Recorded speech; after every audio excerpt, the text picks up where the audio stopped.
Jason Jackson along with Matt Guscette and Jacob McNairy. We're going to have Coach go ahead and make his opening statement, and then we'll take questions. Whenever you're ready, Coach. Okay.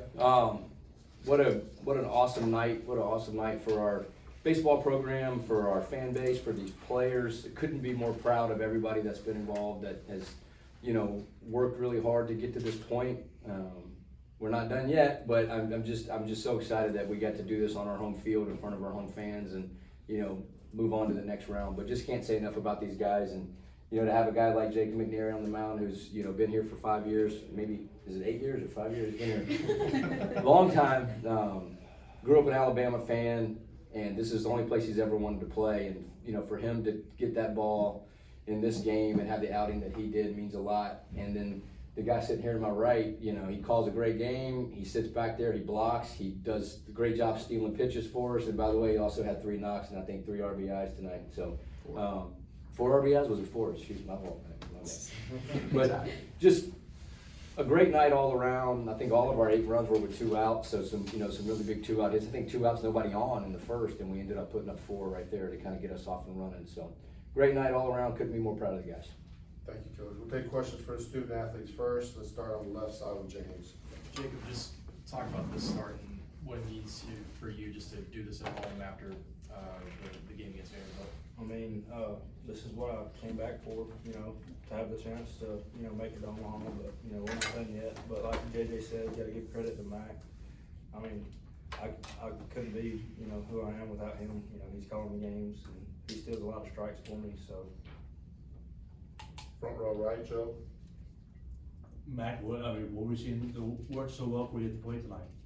Yeah, I've been kind of struggling a little bit, but I kind of had a big talk with Hunter Morris, one of our hitting guys, and kind of just keep it simple and just do everything for the team, whether it's get a sack bunt down, get a walk, get hit by a pitch, anything. Just whatever I can do to get another run just to help the team win. From left side of that, to Austin. Yeah, Jake, I'm glad you said that this is what you came back for. It kind of lead into what I wanted to say. You got drafted, obviously. You decided to come back. How are you feeling about that decision right about now? I mean, like I said, we're not done yet. This was just one of the steps to, our main goal. But, we just gotta keep playing consistent and get ready for this upcoming weekend. Back row left side. Thanks. When you come out of the game there in the 8th, can you just take us through the emotions knowing you probably just pitch your team to the Supers and they can hold on in your last game in front of your home crowd? Yeah, it was kind of emotional. I don't really get that emotional a lot, but the cheering was awesome, and I looked up in the stands, and this place has been great, the past 5 years. So Let's go to the front row to Will. Mac, obviously you're the other half of the battery with this guy tonight. Can you talk about what it means to you to see him go and deal like that in his last game at home? Oh yeah, it's awesome. Goob's a great guy. he goes out there, battles his tail off every day. And I knew he was going to get a great start. He had everything working for him, and it was just a great game by everyone, and it was a great last day at the Joe. Okay, we're gonna finish up with a couple more questions for student athletes. Let's start on the left side, Michael. For both you guys, just the emotions of the last month, what did it all mean to get this game the way it went tonight? it was awesome. I think we got to give credit to Coach Jackson over there. He's an awesome leader, and he's an awesome coach, and he brings it every day and gets us fired up. So there you go. Mac, you want to add in?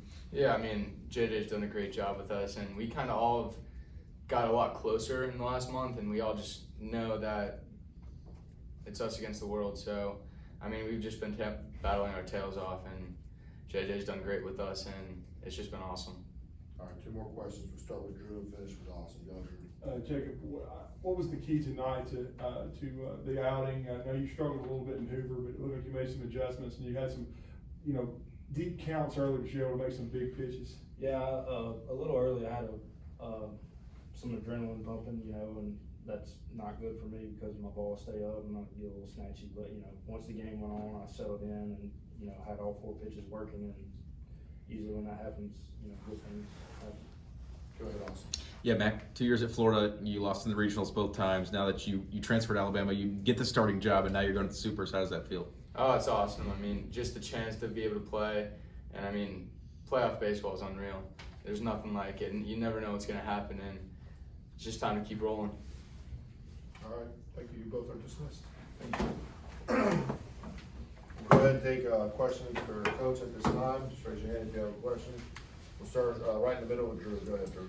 Coach, just, I know it's so new right now, but just talk about the first regional championship since 10, and then the first one here since 06. And then second part, I know you haven't had a chance to delve into it, but you got a trip coming up to Wake Forest to play a great ball club.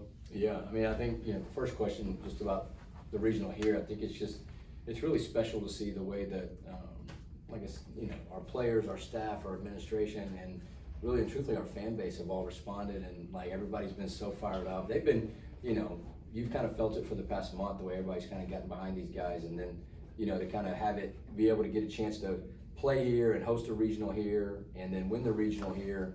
You couldn't ask for more. So, and then for Wake, Wake's got a great ball club. I haven't even started looking at them, but you follow scores throughout the year. I know they got some really, really talented arms, and they got some guys that can swing the bat, and there's a reason why they're the #1 overall seed, right? So, they got a really good ball club. We'll start working on that. Quick follow-up, one real quick though. Hunter Morse will be a key, and I'm from Huntsville. He's from Grissom, Iowa. Right. I watched him play since he was young. Talk about how he's helped these hitters develop this year. Yeah, Hunter's just got a very calm demeanor about him, right? And him and Matt and Ryan, they all do a great job. Those guys do a great job with those hitters, and we have an older, advanced group that I think you got to coach different. You got to coach each guy differently, right? And you got some younger guys that maybe you're talking about some different stuff with. You got some older guys that have been through it a little bit more that maybe you're a little bit more advanced with some stuff on, and Hunter does a good job of relating to the guys, and so does Matt and Ryan. But all of them do a good job of kind of individualizing everything and working with the guys one-on-one and spending extra time in the cage. But for those guys that have kind of been there and done that, it certainly helps. Jump on the left side, James. Coach, can you just talk about just Jacob's start and just the partnership that Jacob and Mac have, and it seemed to really flourish tonight? Yeah, for sure. It's funny when Matt came down from the pen, because normally I stay down at the pen till the very end, but now with doing plate meetings, I usually leave before like the last 10 pitches or so. And these guys don't need me down there for all of it, but especially not Garrett and Goob. I've done it a million times. But when Matt came down, so I missed the last 10 pitches or so. When Matt came down to the dugout, we were getting ready to hit. He was like, "Man, he's throwing really hard. He's throwing a lot harder tonight." And I looked at Ben Hess, who was sitting beside me, and I'm like, "That might not be good," because just like he said, like when he gets really amped up, sometimes he'll start kind of snatching a little bit. Sometimes with sinker guys, if they, the ball starts to kind of elevate a little bit. But I knew if he could kind of get into a groove and get through those first few innings, normally when he gets in that rhythm and he starts mixing those pitches really well, and Mac does a great job of kind of, we talk about things, between innings and before at bats, and then Mac does such a good job of kind of feeling out Goob and knowing what's feeling good to him and watching the hitter, just kind of feeling out the at bat. So they have a really good relationship, and I know that Goob really puts a lot of, Jacob, he puts a lot of trust in Mac, so he, really believes in him. Awesome. Yeah, Coach, just like some of the older players, you've been through some more leaner years than others since you've been here. 43 wins is the most since 2006. Has that really registered with you yet? No, it hasn't yet. It hasn't yet. We're just trying to go one game at a time, right? And that's kind of been the message for the guys this whole week is, we started out on Friday and it's, hey, let's go 1-0 today, because that's all we can control, right? All we can control is what we do today. So let's go 1-0 today. And then, yesterday it was let's go 1-0 today. And then today was kind of the same thing. Let's just keep trying to go 1-0 each day and take it one day at a time. So there'll be time to kind of sit back and look at all that. But, right now it's just been kind of, get ready to go 1-0 each day. What's that left side of the job?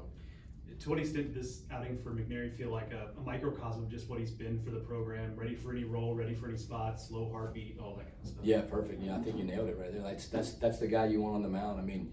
Guys like him and Garrett McMillan, they're just so special, because that when they're on that mound, and I don't want to speak for the other team, but that when they're out there on that mound, that A means more to them than probably as much or more to them, right, than whatever the other logo is to the other guy, right? Like, there's nobody that cares more about that A than those two guys. And really, I could say that about a ton of our guys, but you're going to have to really fight, scratch, and claw if you're going to take it, kind of go out there and take it from those guys, right? And so those are the guys you want on the mound in those games, for sure. We have time for a couple more questions. Start in front here with Will. Coach, obviously, tall task for you guys coming up next weekend. Talk about the mentality of your team with knowing that even though you're at the point in the year where everybody's tough, your team, they've established that they can go with anybody in the country. Just talk about how important that mentality is. Yeah, I think that, we have the right mentality for that, right? And I think that's what this league does for you is you play in this league week in, week out. And I know Wake's got a great ball club. Like I said, there's a reason why they're the #1 overall seed. But I think that playing in our league probably helps prepare us for some of that, right? I mean, week in, week out, you're playing teams that are top 10, top 5, ranked 1, they're ranked in the top 2 or 3 each weekend. So, iron sharpens iron, and I think that, all that stuff helps us for sure. All right, last question, Kerry. Coach, you mentioned that Jacob's been here 5 years. You've been his position coach, you've been his head coach. Have you ever seen him as effective in a game as he was tonight? He's had some good ones, man. He was really good. I think was it A&M a few weeks ago, and he's been great down the stretch. I think he led the league in pitching for the month of April, right? He had a really good stretch, kind of down those last 4 or 5 starts for us. And but yeah, tonight, he certainly was getting in that groove. It was gonna be hard to get him out of there the way he was looking. But he said it. Once he gets all 4 going, and you can really mix and match, keep those guys off balance. Yeah, he's tough. All right, thank you, Coach. Thank you. Thank you guys.